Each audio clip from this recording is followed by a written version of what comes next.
Hello. Welcome to a reading from the Bible of Joshua, chapter 8.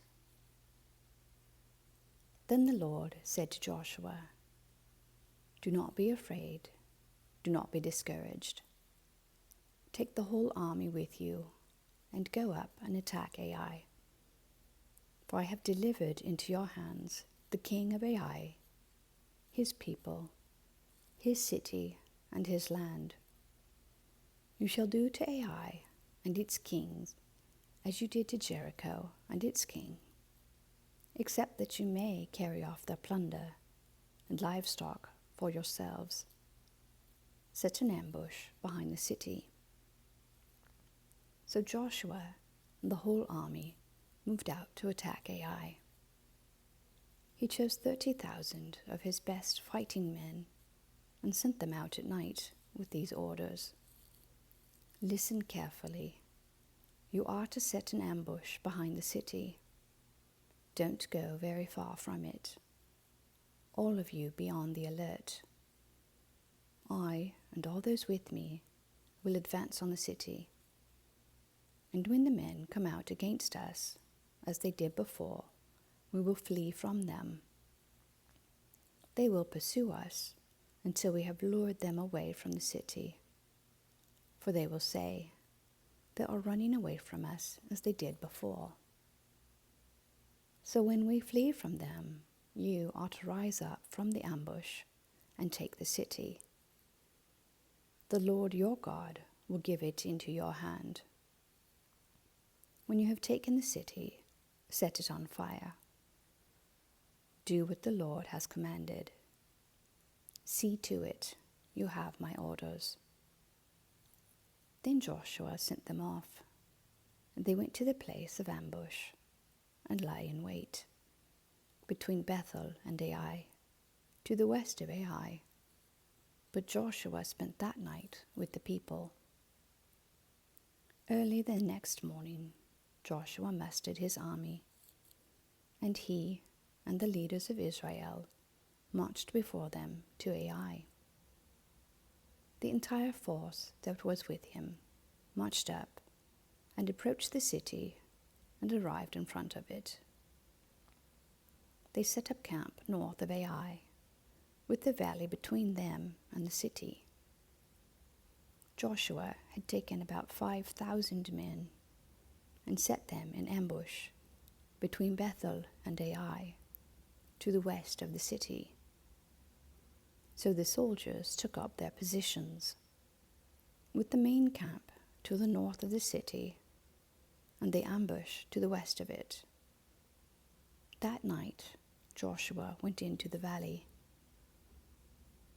When the king of Ai saw this, he and all the men of the city hurried out early in the morning to meet Israel in battle at a certain place overlooking the Arabah. But he did not know that an ambush had been set against him behind the city. Joshua and all Israel let themselves be driven back before them, and they fled toward the wilderness. All the men of Ai were called to pursue them, and they pursued Joshua and were lured away from the city. Not a man remained in Ai or Bethel who did not go after Israel. They left the city open and went in pursuit of Israel. Then the Lord said to Joshua, "Hold out toward Ai the javelin that is in your hand, for into your hand I will deliver the city." So Joshua held out toward the city the javelin that was in his hand. As soon as he did this, the men in the ambush rose quickly from their position and rushed forward. They entered the city and captured it and quickly set it on fire. The men of Ai looked back and saw the smoke of the city rising up into the sky, but they had no chance to escape in any direction. The Israelites who had been fleeing toward the wilderness had turned back against their pursuers. For when Joshua and all Israel saw that the ambush had taken the city, and that smoke was going up from it, they turned around and attacked the men of Ai.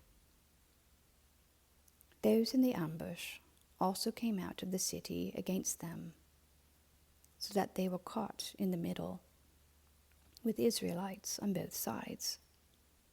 Israel cut them down, leaving them neither survivors nor fugitives.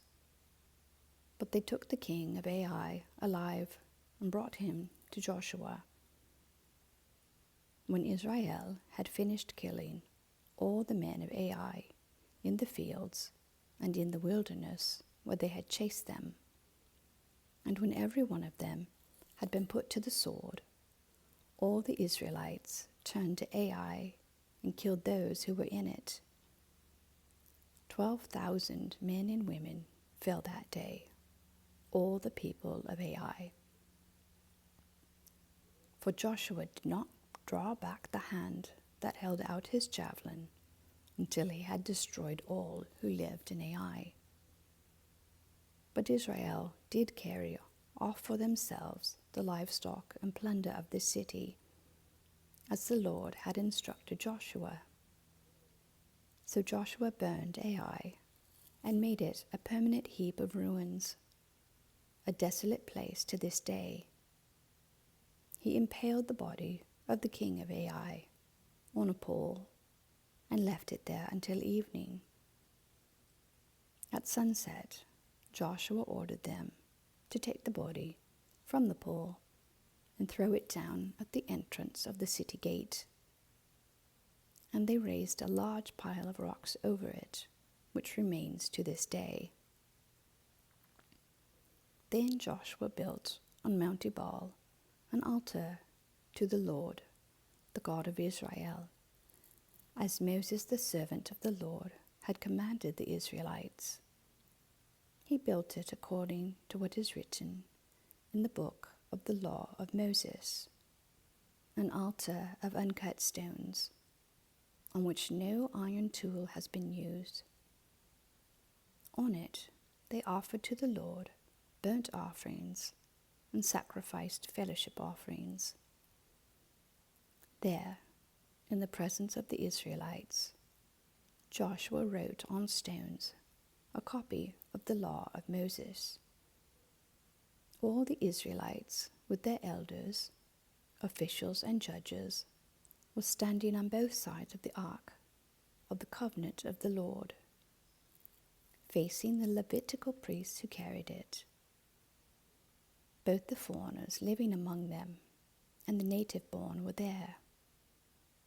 Half of the people stood in front of Mount Gerizim, and half of them in front of Mount Ebal, as Moses, the servant of the Lord, had formerly commanded when he gave instructions to bless the people of Israel. Afterward, Joshua read all the words of the law, the blessings and the curses, just as it is written in the book of the law.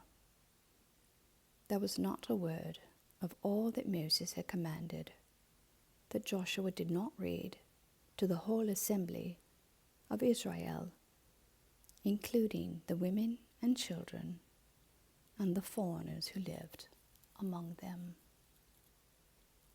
Amen. Thank you for listening.